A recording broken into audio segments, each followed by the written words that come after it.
wuxuu waxba igu dhacay buuri. Maxaa kugu dhacay? Saddexdii ciyaalin dibadaha u kala daray. Haa, midna uu waashay buuri. Haye, midna maskaxdiisii oo isku darsantay siduu daroob u isticmaalayay. ilaa anigu wax baranaya anu haysteen mukhadaraad siduu u isticmaalayay isagoo nooc kale ayaa la ii keenay oo dhaqan celin oo meel Hargeysa la yidhaah baan ku xiriyey buuri cilaaj. kii kalena rajama wala khamri buu cabaaba layga yidhi buuri. mustaqbalka ubadka diinta lagu dhisaa. ehelkaaga dhabta baa layidhi qofka muuminka ehelkiisu kitaabkiisa markuu gacanta midig ka qaato uu xagga jannada ugu dhaqaaqo iluda jannada u taagan yihiin buuri ibnu Cabbaas. markaasuu sidaa u eegaya xawraadiisii. xawraantiiba ka hortagda ma ogtahay daymashada oo keliya ayaa ka qaadan doonta 70 sannadood. kuwa adduunka 10 daqiiqo ma eegi karta. islaantaada haddaad tirahda nabad qurux badantay caawa ku daawada basaa u joogso war cawri bay goora balaaga ugu dhacdee. 70 sano noloshii adduunka soo maa waxaad ku soo dhammaysatay soo maa 70 sanaad adduunyada joogtay waxay u dhigantaa hal xuurul cayn oo wejigeyga daawanaysa u dhigantaa. يعانقه ويعانقها والمعانقة قدر 40 سنة بولي ابن عباس. 70 سنة هو داوني 4 سنة لصاص هو هيسن بالليل وأيمسا وقل لي توصل عاد سوجر تدوك ورقة.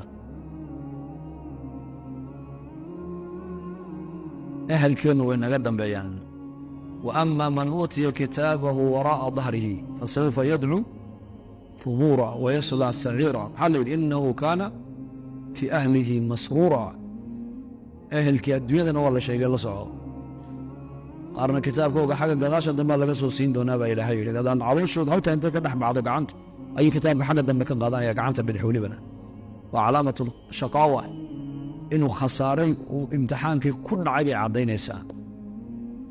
هذا إلى جهنم والعياذ بالله. وما حكى صلا كتاب حاجة دم الله بسي وحل بسي الدنيا رجعت جوبي الكيس الدحد وكفر حسنا بس. مسك عياري ومسك تمني يكو كشقيني يكو منوس وذا كفكري آخره يمر كذا بابكم مو بجريمة. عيال كانوا فينا عيال كانوا شقيننا عيال كانوا فكريا مستقبل كوقع نسيا مالت علينا لرد سنة دول كان اخترنا ملا دول كابا اخترنا له أمني أفريقيا لسقوها عليه كرو وانقاضيا وانسي وضع وصون وضع وسي وضع نرشي السوق كنا مستقواس تلقى مننا عمود وضعي دي من بر حتى يا ريت حتى ولاها بري لها ونيل وبري لها صلى الله عليه وسلم وقرآن كبر لها وبقى كون أحسن بري لها لكان أحسن في عنيده.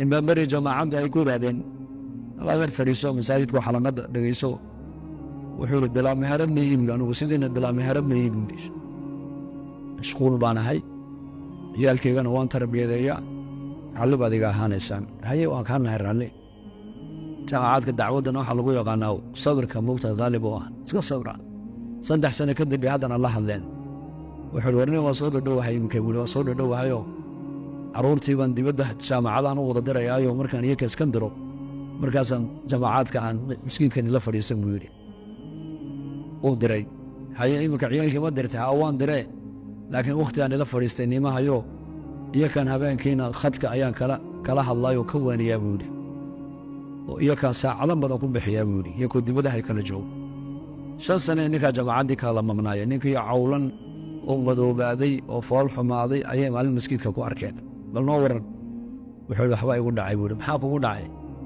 صدح دي عيال دي بدأ أكل دري ها من أول واشي بودي هاي من maskaxdiisii oo isku darsantay siduu daroob u isticmaalayay ilaa anigu wax baranaya anu haysteen mukhadaraad siduu u isticmaalayay isagoo nooc kale ayaa la ii keenay oo dhaqan celin oo meel Hargeysa la yidhaah baan ku xiriyey buuri cilaaj.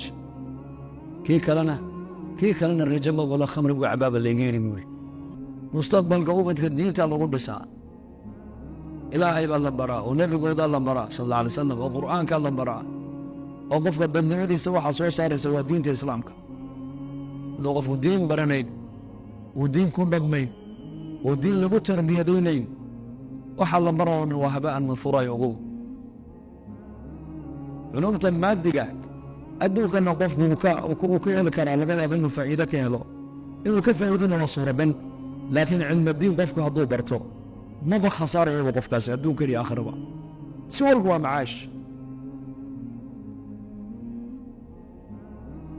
marka nina adduunka intuu joogo weelkiisa ku dhex faraxsanaa ayagoo ku imeedin aakhiradiisii mustaqbalkooda adduunyada siduu dhista u lahaabuu adduunyuu aakhiradoodana ku halmaama ku iloobay. nina adduunyada intii la joogay uu ehelkiisii isaguba xagga ilaahay u jeesteen.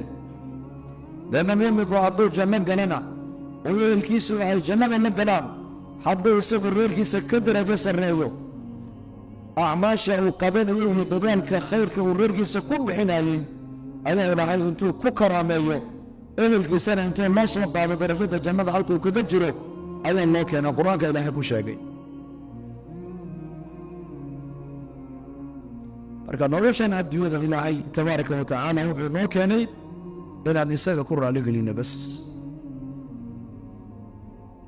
aakhiraduna waa meesha qofka muuminka lagu raaligelinayo, jannadu waa meesha adiga lagugu raaligelinayo. wa fiiha ma tashtahihi al-anfus baa ilaahay yidhi, waxa naftiidu ay doonto oo dhan baa ilaahay ayuu ku sheegay jannada inay yaallaan.